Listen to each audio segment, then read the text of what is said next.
go again with one of these pitchers' duels, as we expected in this series. You know, we talked about in this series that if the Mets are going to go deep in the postseason and play well against the Dodgers, their young pitchers are going to have to get through 7+ innings. Well, Syndergaard for the second night in a row, DeGrom last night, Syndergaard now into the 7th. Dodgers managing 2 runs now in 15 innings of play, Cal.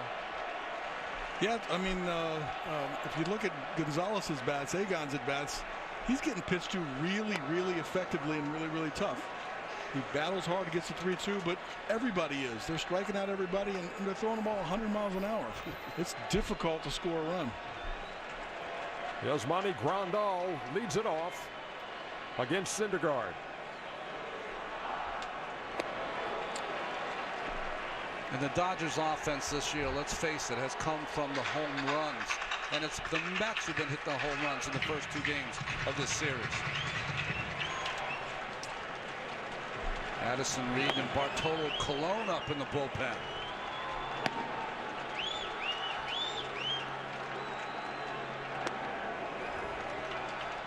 Oh, 2 missed, a ball and 2 strikes.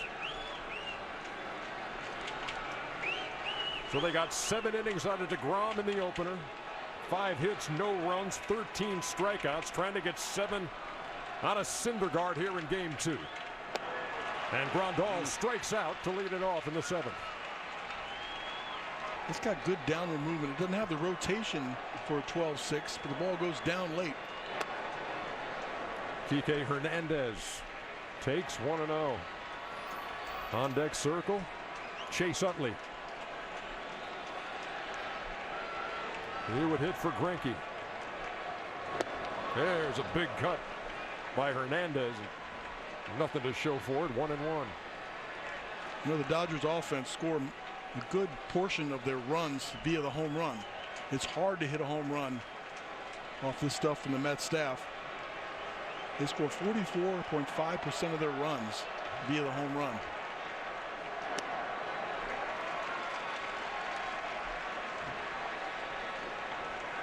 Hernandez singled his first time, was intentionally walked in the 4th.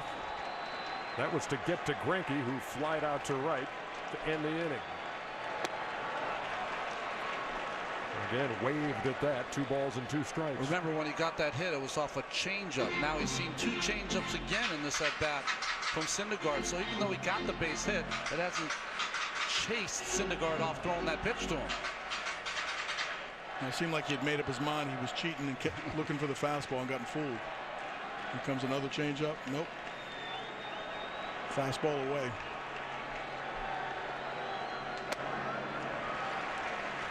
At 99. Here in the 7th.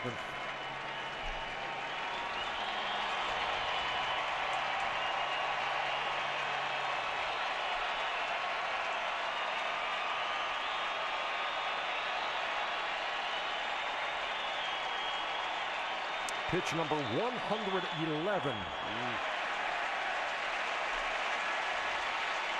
Kike Hernandez draws a 1-out walk.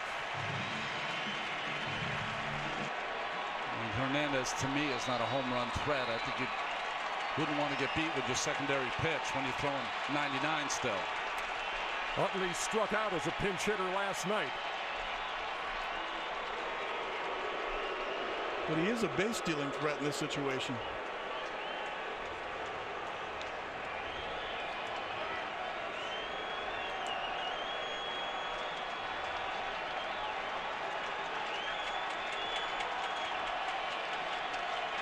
Got a good sized lead. Blocked there by Duda. Utley always hurt the Mets in a Phillies uniform, trying to do that in a Dodgers uniform. This throw kind of one hops Duda. Throw was into the runner. Yeah, it looked like it got past him and hit Hernandez. They have actually gotten Kike on the hip.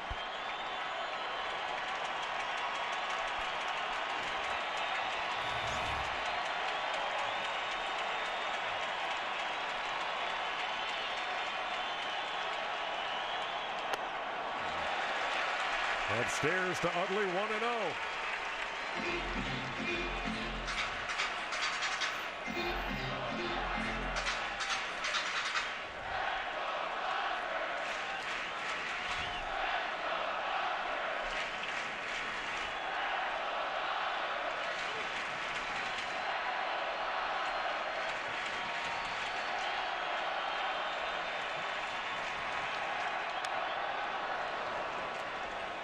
Fouled it back, 1-1.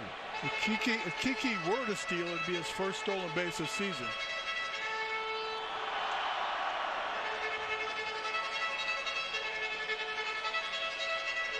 He looks like he's trying to get a jump to me. Utley's a West Coast guy. Went to UCLA. In fact, the Dodgers drafted him in the second round back in '97. He didn't sign.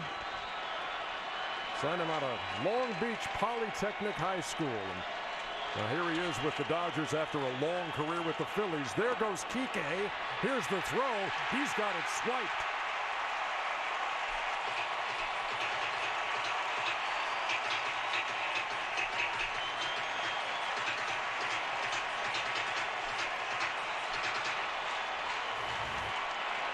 Got a really good jump and just beat the ball to second base. Well, it's a combination the Mets really couldn't handle defensively. Syndergaard takes a long time to deliver it to the plate, and Darno throwing the baseball is not his strength. First stolen base of his career could be huge. He's the tying run out there in scoring position. Man, are they raising a racket here in Chavez Ravine. The 2-1 to Utley. Lined into right field, base hit. They will hold the runner at third. They're at the corners with one out. 42-year-old Bartolo Colon is on in the long and winding road of his career. Indians in '93 is when he was signed. Pitched for them in '97. Then you got Montreal. You got the White Sox. You got the Angels. You got the Red Sox. You got the White Sox again. You got Dominican Winter League. You got the Yankees. You got the A's. And you've got the New York Mets. And you've got a pressure situation for the veteran here. Well, he's made 10 postseason starts, but he's never pitched in relief in the postseason. Only pitched in relief twice for the Mets this year at the end of the year. So if you're wondering about a matchup, Kendrick is 2 for 22 off of him. Tying run 90 feet away. Kendrick takes a strike, 0-1. And there's that comeback fastball to the outside corner on Howie. Looks like a ball. Comes back and ticks the outside corner. Hernandez is the runner at third. Utley's at first. A bunt, foul. More of a safety squeeze. It was not a suicide. We saw that play used twice by Joe Madden and the Cubs today. That's one of Joe Madden's favorite plays. It sort of creates havoc. It makes the defense make a choice on where they want to throw the ball. And many times it results in everybody safe. To me, though, it looked like it wasn't called. I think that was Kendrick himself. No balls and 2 strikes.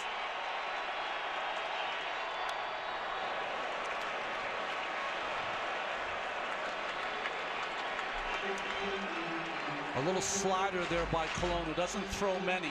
When he needs a strikeout in a big situation during the regular season, the last 2 years, he tries to pop a right-hander inside. Let's see if he does it here to Kendrick. Tejada and Murphy are back at double play depth.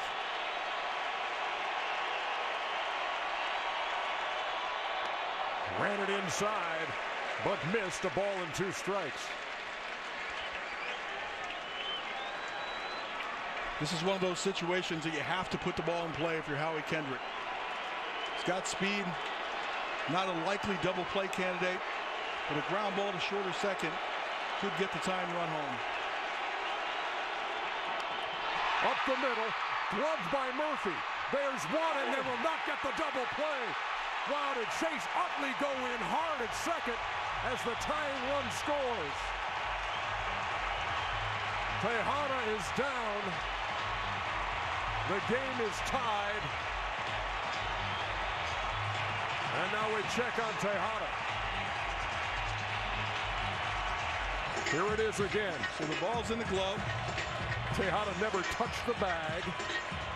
And never touched him either.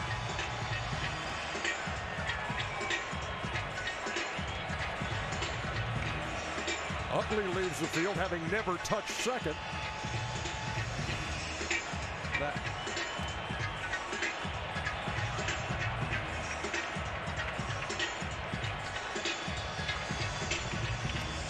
Well, you know, in the rules, before you can have a touching the base, I think you have to have your pitcher appeal the play at second base. That Utley never touched it. And then they can make a ruling whether he touched it or not, the umpires. They do that at third a lot of times, the guy, or first when they miss the base. So it's like missing a base going on a double. You miss at first base. That's right. You then must appeal, and then a challenge can be made. Meantime, Terry Collins going to go to the bullpen again and summon Addison Reed into the action. Wow, what a seventh inning we've got here, and Addison Reed is on the mound. Chase Utley is at second. Kendricks at first. Corey Seager at the plate. I'm so surprised that he's not going to step off and appeal the play at second base because Utley never touched it.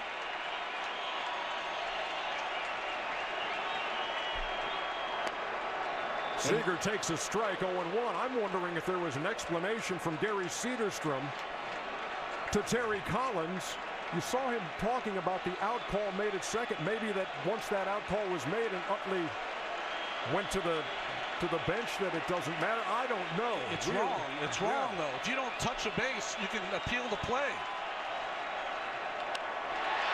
A blooper to left. Caught by Conforto. 2 down. The go-ahead run is at second in the person of Chase Utley. And here's Adrian Gonzalez, who struck out in all 3 trips tonight.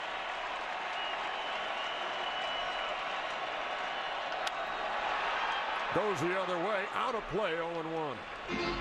He struck out 3 times last night and then delivered an RBI base hit to left. It's the right guy for the Dodgers at the plate. It's their RBI guy. Well, I tell you, when you think about Mets history in '73 when Rose came into Harrelson like that, that produced a fight on the field.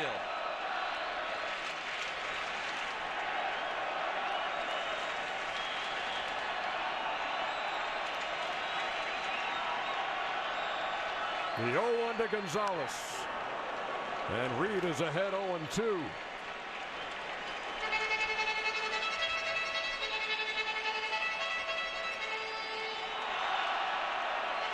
Addison Reed was a 40 save guy for the White Sox in 2013. Made a great first impression with the Mets. Didn't allow a run in his first 15 appearances. And he's in a big spot here in game 2, bottom 7. Runners lead from first and second. Line by Gonzalez into right. Utley's going to come around to score. Kendrick is at third. They're going to wave him. Here comes the throw to the plate. He is safe. And Adrian Gonzalez delivers in the 7th.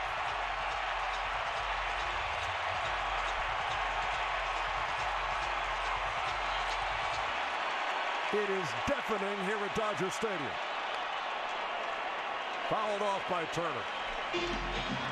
Reed just missed his spot. That fastball was supposed to be away and down, and it was just middle.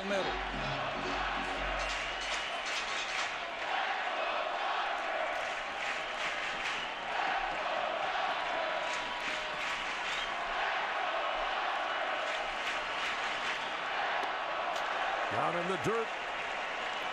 Darno blocked it. Ball and a strike.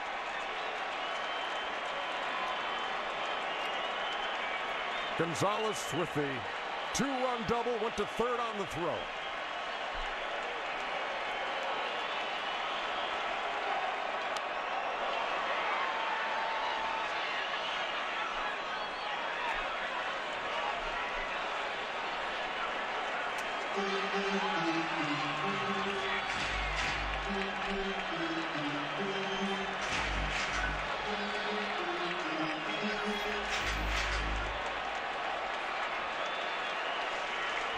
The 3-run 7th has given the Dodgers their first lead of the series. Turner with a 1-2 to the gap in right center field. That's going to get down. Gonzalez will trot home. And Turner with a 2-out double. It's 5-2 Dodgers. Jonathan Neese into the game for the Mets. Well, the Mets had two veteran starters, Cologne and Neese, that for the postseason have been put in the bullpen, both in this game. Justin Ruggiano will pinch hit for Andre Ethier.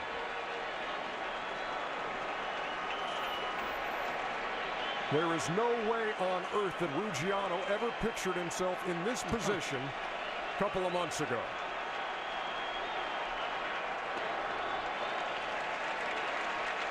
Joined the Dodgers on August 31st in a trade with Seattle for a player to be named later. He had talked about having a sore back from riding the buses.